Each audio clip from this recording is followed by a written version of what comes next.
Okay guys, welcome to Module 1. In this module, our expert will be teaching you about the basic layouts and functionality of email marketing platforms. So get ready to take some notes and let's jump right in.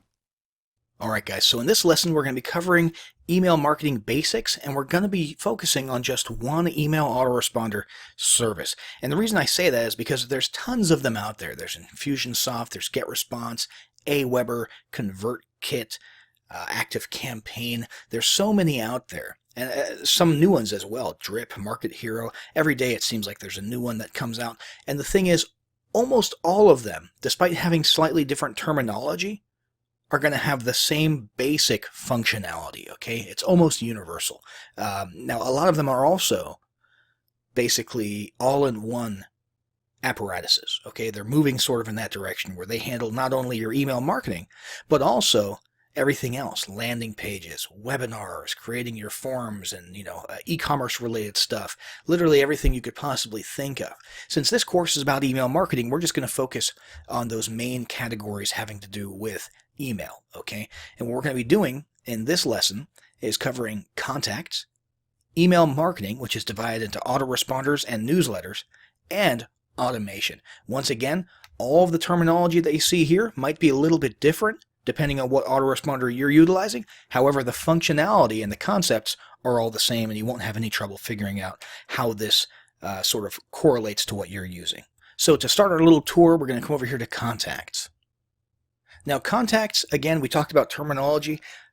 Depending on what autoresponder system you're going to be using, sometimes it's called subscribers.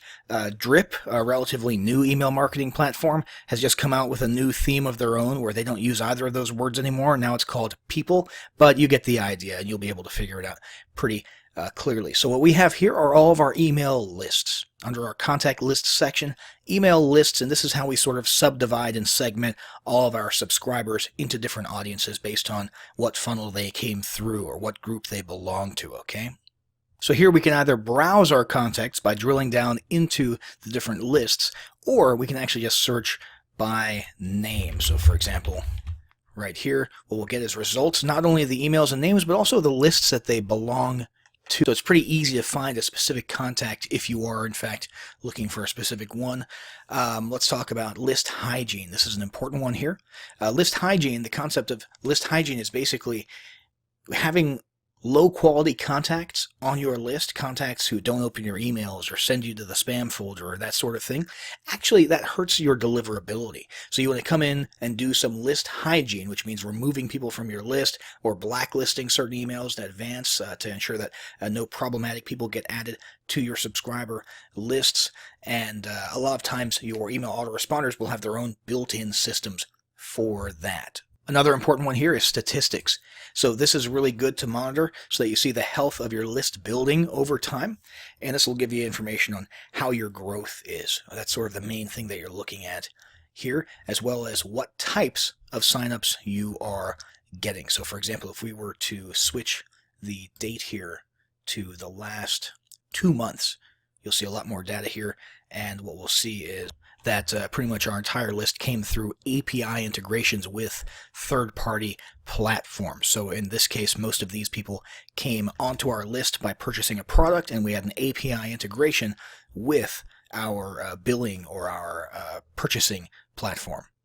So there's plenty of analyzing to do and plenty of searching that you could do inside of the contacts section. Let's move on now. Let's come back to the dashboard. We're going to move on to the email marketing section, okay? Now, email marketing is divided into actual real-time newsletters that you type and you send out or you schedule to go out later, or autoresponders, which means things that are automatically sent out in sequence based on a point in time from when someone joins your list, okay? So first, let's go over newsletters. If you wanted to create a newsletter, you would do that once again in real time. You could use your drag and drop email editor. Is an HTML option if you are sort of a coder and you know what you're doing in that area. However, it's recommended that you just use the drag and drop builder, and pretty much every autoresponder platform out there has one of those. You could choose a template here and then just go with it and create your email message that way. Now, in another module, we'll go over actually creating the email messages. That's not really what we're going for right now. we'll come back to the dashboard, back to email marketing, and let's talk about the difference between newsletters and autoresponders. So autoresponders, this is where you would come inside of GetResponse to set those up or to monitor those. As you can see, you've got statistics here. Keep in mind, the statistics here are not for a single broadcast. Autoresponders are based on the individual who joined your list. So from the moment that they joined, your autoresponder sequences are set up to send them an email the next day and the next day and the next day. And the cumulative performance of each of those autoresponder messages can be viewed here in the statistics columns, but it's not the same as checking out the statistics for a single broadcast, okay? And basically what you would do is you'd come up with an autoresponder name, and you would choose what list it applies to, and you would choose, it's recommended that you choose the same time they signed up. Because based on the person's day-to-day schedule, the only one time that you can be sure, or almost sure, that they will definitely be at a computer is the time that they were at a computer when they signed up. Okay, so that sort of makes logical sense. So it's recommended that you choose time they signed up, but you've got some other options here as well. And choose days of the week. And right here for this message, if we wanted it to go out immediately after they signed up, for example, if we want to immediately deliver a lead magnet after they opted in for a lead magnet, like a free report or something, we would set this to day 0, okay, and it'll go out immediately, okay? But for subsequent days, so the next day would be day 1, we recommend that you stick with same time that they signed up. Again, this is GetResponse, but the process is usually the same for other email platforms that still have autoresponder sequences. And that's pretty much it for autoresponders. One note, don't get autoresponders confused with automation, which is what we're going to be looking at momentarily. Let's come over here to drafts. And drafts are pretty self-explanatory. If you're in the middle of creating an email and you don't quite get it finished, you can save it as a draft or just save it in case your computer shuts down or something. All of that will be found here. You can grab these and pick up right where you left off and send those, okay? So now let's come back to the dashboard. And the final part of the email marketing equation is automation. Now this is different from autoresponder sequences. Autoresponder sequences are kind of just, cut and dry, day 1, day 2, day 3, etc. There's no customization. There's no adaptation based on behavior. The whole idea behind automation is creating workflows that change and adjust themselves based on the behavior of your subscribers. It gets pretty in-depth. It's a pretty nifty tool to have. You would basically come over here to click Create Workflow to create one, and we'll do that in another module.